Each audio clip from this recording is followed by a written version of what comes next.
Hey, let's bring back one of the classic dev backgrounds. Let's make it animated this time, why not? It's always good to return to your roots on occasion. Have you guys ever heard of the Gen Z influencer named Clavicular? Yes, Clavicular, derived from clavicle, the medical term for collarbone. This guy is what is known as a looksmaxer. Now, I've spoken about looksmaxers on my channel before, specifically in an old TikTok Tuesday episode from 2023, where I covered a TikTok trend of dudes hitting themselves in the face with hammers in order to somehow produce higher cheekbones and a more pronounced jawline. Well, it turns out that Clavicular came out of that little bit of internet cancer. Now, I'm not doing a full deep dive in this guy today. If that's something you're interested in, Turkey Tom put out an hour-long video going over everything, which I'll leave in the description. In fact, I pulled a bit of my info from his video, since it was deleted after Tom published it. So, thanks Tom. Maybe one day in the future I'll do my own in-depth project on the craziness of Clavicular, like my Pirate Software video or something. But for now, I just want to talk about what's actually happening right now. So, if you haven't actually heard of this guy, I don't blame you. He really came out of nowhere, and to be frank, I don't really follow a lot of the Gen Z influencers unless they're really funny or something. The first I've ever heard of him was when he was driving around in a Cybertruck while live streaming, and he actually ran over one of his viewers. Oh my fucking Start driving with this guy. Drive. Oh my fucking. Oh my god! You probably just ran him over.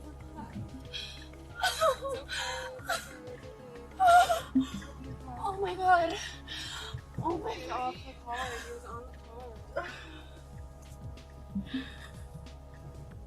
Oh my god. Is he dead? I don't know. Hopefully. Now, based on that short clip, it looks like whoever that dude was pretty clearly fucking with Clav. Hopping on the hood, not letting him pull out, maybe he's a stalker of some kind and not just a viewer. But then, Clav just ran right the fuck over him, did not give a shit. This guy is fully 100% Patrick Bateman maxing.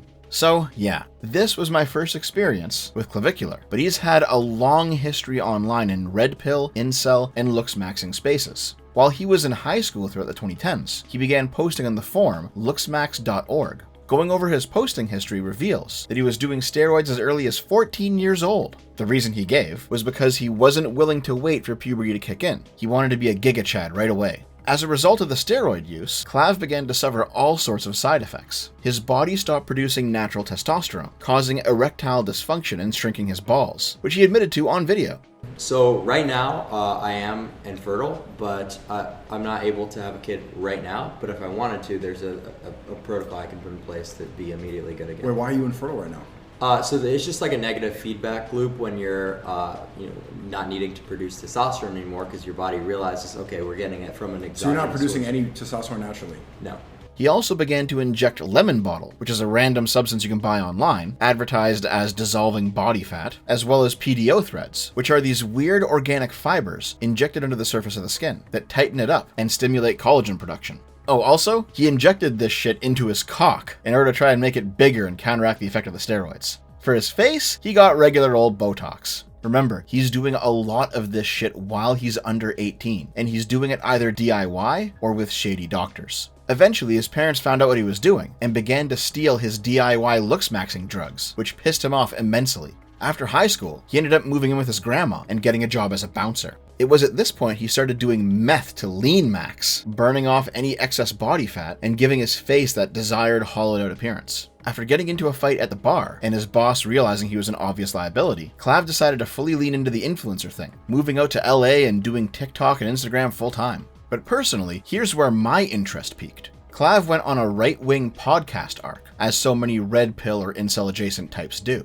I mentioned back in my MAGA woman infighting video, there's a schism on the right now. Well, there's actually many schisms, but we're only discussing one of them today, the traditionalist versus the red pillar. Since we're talking about the male version of it this time, the analysis will be a little bit different. The traditionalist is the God-fearing family man, the head of his household. He works hard, he defends his family from threats, he is the enforcer of the family hierarchy, for better or worse. Meanwhile, the red pillar man is highly materialistic. He views women as status symbols. He generally does not have a traditional family. Instead, he optimizes for money or fame. These two groups are both opposed to various types of left-wing politics, but nonetheless, they also both represent a very different section of the right. One of the podcasts that Clav went on was Michael Knowles' show over on the Daily Wire, and there was this huge generational gap between the two, largely along traditionalist versus red pillar lines. But before we discuss that, first I have to explain what mogging is. A well-rounded mogger is kind of required. Yes, mogging.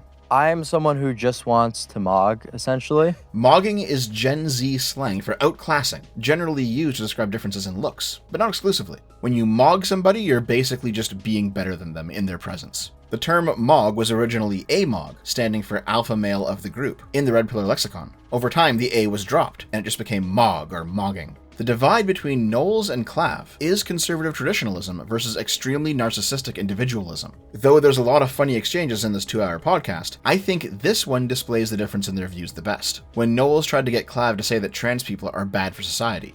Well, how does it affect you if I decide I want to like castrate little kids in the school and redefine marriage and slaughter babies and sacrifice them to Moloch? And how does that affect you? You just mind your own business. And I think, how about I don't mind my own business? How about my business is my community and I have a right to enforce standards and norms that are good and traditional. If you're advocating for people to go around and, concern themselves with these issues, that's just largely going to be unproductive.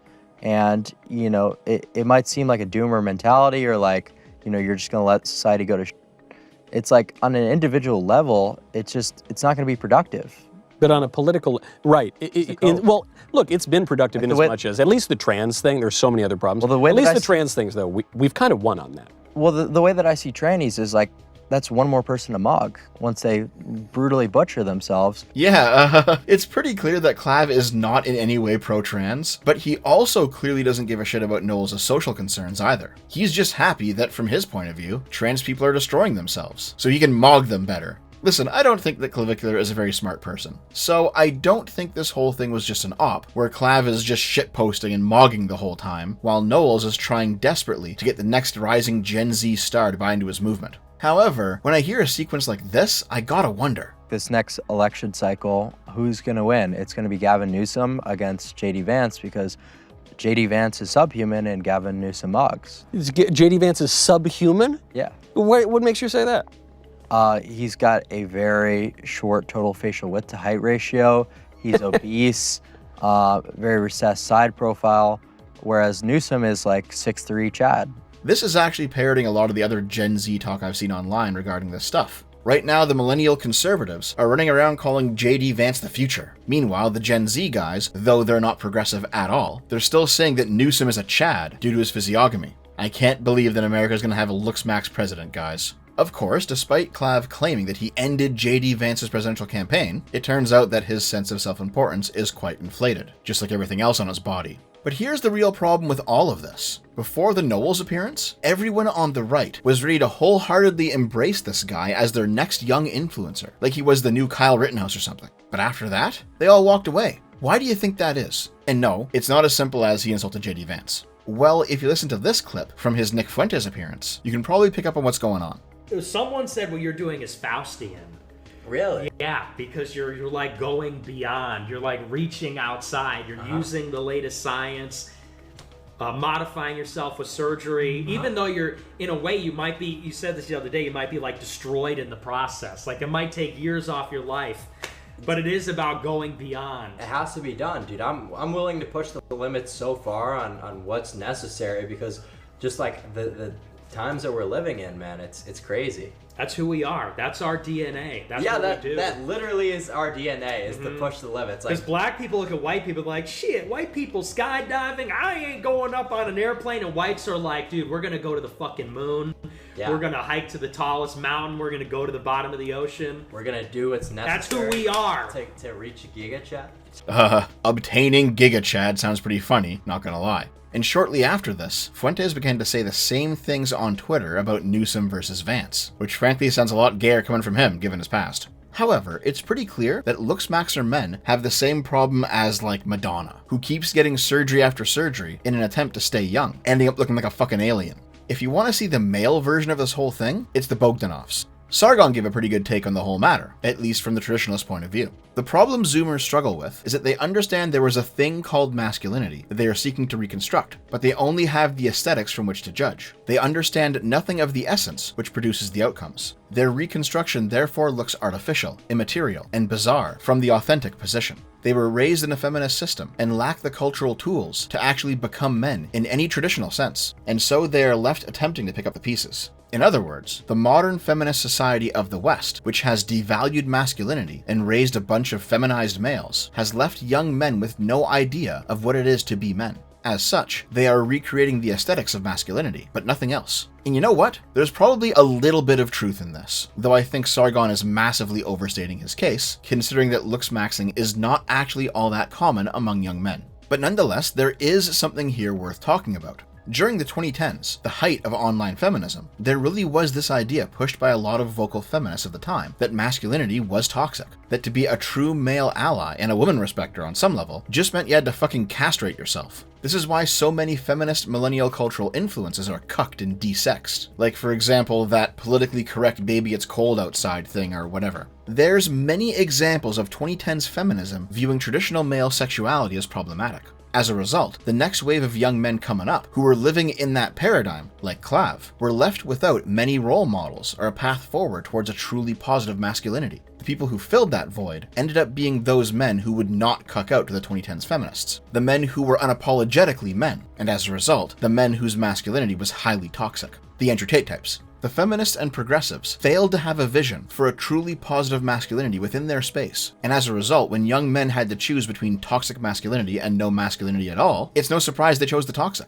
By the way, the left-wingers understand this too, in their own way. The online feminist, progressive, and false accuser Pixie had this to say about the whole thing. The red pillars are getting into gender-affirming care. Whether she knows it or not, she's giving the same critique as Sargon from her own position. Both Pixie and Sargon recognize that what Clavicular is doing is a construction of masculinity. Sargon sees it as a false construction, a simulacrum of masculinity without any real essence behind it. Meanwhile, Pixie calls it gender-affirming care, raising the specter of transness into the conversation. This is politically incorrect, but it is on some level true.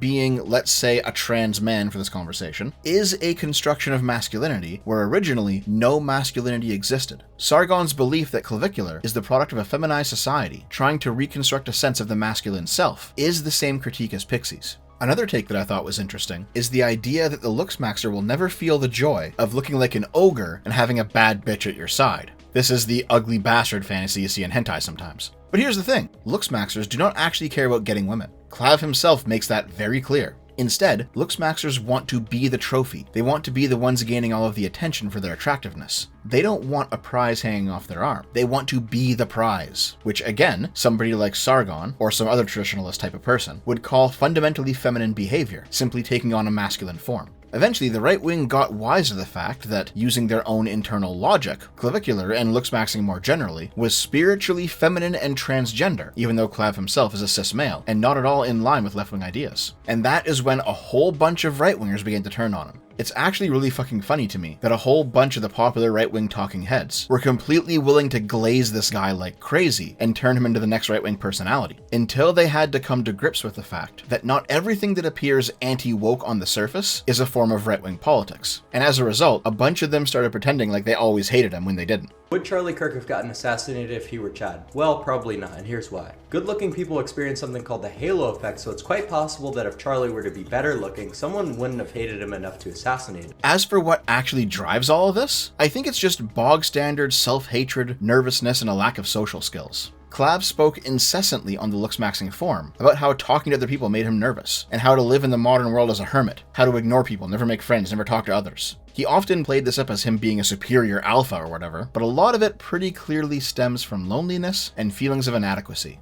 Of course, Sargon would blame this on feminism as well, and who knows, maybe it is, at least in part. It is completely true that 2010s progressives had no positive vision for masculinity within their movement, and that failure is one big reason young men were lost to Andrew Tate and Nick Fuentes. Hell, Fuentes himself is obviously the product of a feminized culture, and I don't mean because he's closeted gay. He's this basement dweller who gossips constantly. He blames everyone else for his problems. He's emotionally reactive to everything. He wants a strong man like Trump to save him. He's resentful, passive, incapable of building. He defines himself entirely through complaint. The only thing that Nick Fuentes produces is more weak men who think that being masculine is being angry on the internet about what women are doing. Clavicular is all of that same weakness as well, but rather than channeling the feelings of inadequacy into a podcast, he's channeling it into looks maxing instead. But it's the same thing fundamentally. Men who don't know how to be men, playing at being men, telling each other, "I'm totally doing it right, guys, right?" Like the beautiful ones in the Mouse Utopia experiment. Whether you blame feminism for this, or you blame social media, or you blame microplastics or hormone-dosed food causing declining testosterone, or you blame a shitty home life with no positive role models, or you blame the economy, or whatever, it's probably a combination of all of them to some degree, it's obvious that guys like this are cautionary tales. You don't want to be clavicular. You don't want to be Nick Fuentes. You don't want to be Andrew Tate or Patrick Bateman, memes aside. You don't want to be the guy who fails to deal with his fucking problems for years until they totally overtake his personality. You don't want to live that life. Anyway, that is clavicular in a nutshell. Like I said back at the beginning, maybe I'll do a whole video on the guy down the road, like my Chugga video or something, because there is a lot of funny, interesting, and kind of weird, deep lore on him, but I just figured I'd take a few minutes out of the day to chat about him right now, since his flash-in-the-pan virality from last week is already fading away. Anyway, that about does it for me. Hope you guys enjoyed, and I will see you next time. Have a good one. I love you.